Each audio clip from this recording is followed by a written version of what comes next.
The name of the book is Big Social Mobile, and the author of that book is David Giannetto. How you doing, David? Hi, good to be with you. Good to have you with us. You're going to make us all rich, so I'm glad that you're here. BigSocialMobile.com, by the way, is the website that you want to go to, and the book is connecting things that often aren't connected in people's minds: big data, social media, and mobile technology. Can you explain to us what that represents for both the consumer and the company? Sure. In the consumer's mind, social media and mobile technology go hand in hand, and these days most folks do updates to social media via a mobile device.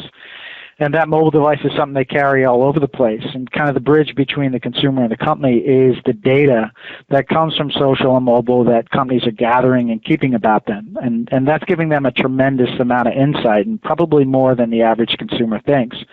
It tells not only what their behaviors are and what they're doing when they interact with a company, but it also tells what their emotional state is, what their value hierarchy is, their propensity to buy, things that are going on in their life. And good companies are taking advantage of that information about consumers to not only get them to buy and push them to buy more quickly and to buy more things, but also to build closer relationships with those consumers so that it represents higher customer lifetime value over time, and also so that they can get consumers to really help them improve the brand image and multiply the reach of the brand and get consumers to think about that brand in a better way based on their personal recommendations. So it's taking those three things and putting them together from a corporate or an enterprise view, and really changing the way companies think about understanding and interacting with consumers. All of the information just moves so fast nowadays, and you really do. You have to get on top of it at every juncture. Big Social Mobile not only explains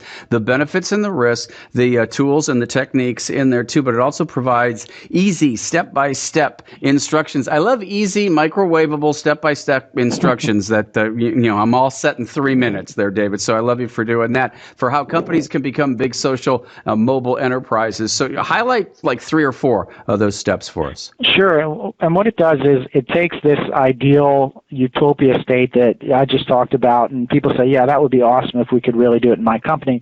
But then they don't actually know how to do it. They don't know how to get there. Every company's in a little bit different position. They probably have some friends or followers. They've got Facebook or Instagram or whatever works for them. But they don't know how to really collect and gather and use that information to understand consumers. And that's what the step-by-step instructions do. And for example, the first one is, how do you look at what your digital community is? If you have 100,000 or 1 million followers, how do you break those down into groups that are meaningful? There are some people in there that are existing customers, and you want to treat them differently because they've already had an experience with you. Others are prospects, people that you want to sell to, right? Because the goal here isn't to get more friends. The goal is to get more customers. And sometimes companies are shocked when I go to them and say, look, friends are not the same as customers. We want to turn friends into customers. So you want to understand who that pool of prospect is amongst your social community. And then also, who are the people in there that are influencers? Social influencers is what I call them. And how do you leverage them for an entirely different purpose? So the first step would be just understanding who each person is in a more meaningful way so that you can understand how to interact with them.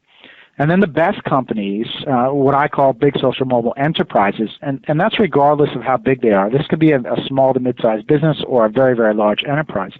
They're then analyzing how are we interacting with the best customers in each of these groups.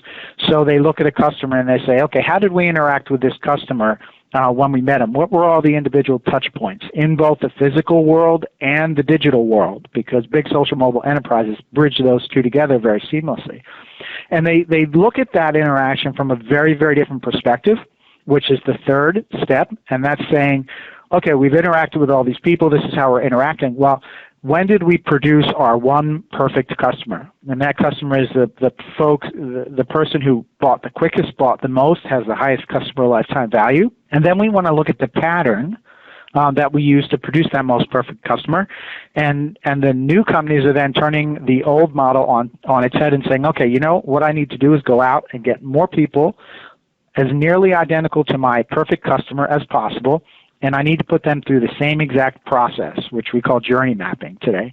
And if we take a nearly perfect customer and we put them through a nearly perfect process, it will inherently produce a quicker close, a higher market basket, or a higher customer lifetime value. And that's how you get something very tangible out of an audience of friends and followers that typically isn't thought of as a real revenue generator. Okay, I don't know if I should be scared to death or just amazed but all of this data that you were just talking about right there, and that you can find out so much about me, that's valuable to me that, I'm going to be treated better by the company because they're going to know what my wants and needs are. But I'm also feeling like I need to look over my shoulder for some odd reason. I don't know why.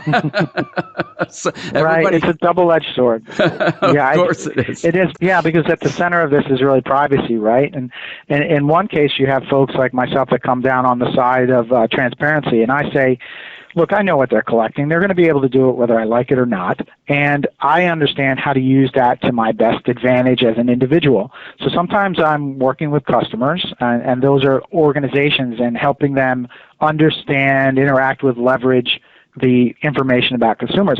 And there are other times I'm on media outlets and I'm functioning as a consumer advocate.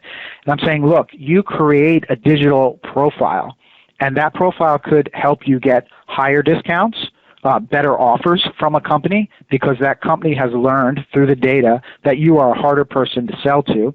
Or you could be building a profile unbeknownst to you that says, look, this person is an easy mark. I don't need to give them much of a discount. I just need to give them a little bit, and they'll buy, right? So you can actually manipulate what your digital profile is to your own best advantage if you're an educated consumer. And that's why this book is actually for both the consumer and the company, no matter whether it's small or it's big either, by the way. It's Big Social Mobile, and you go to bigsocialmobile.com to find out more about that. And David Giannetto, thank you so much. Yeah, it's great talking with you today.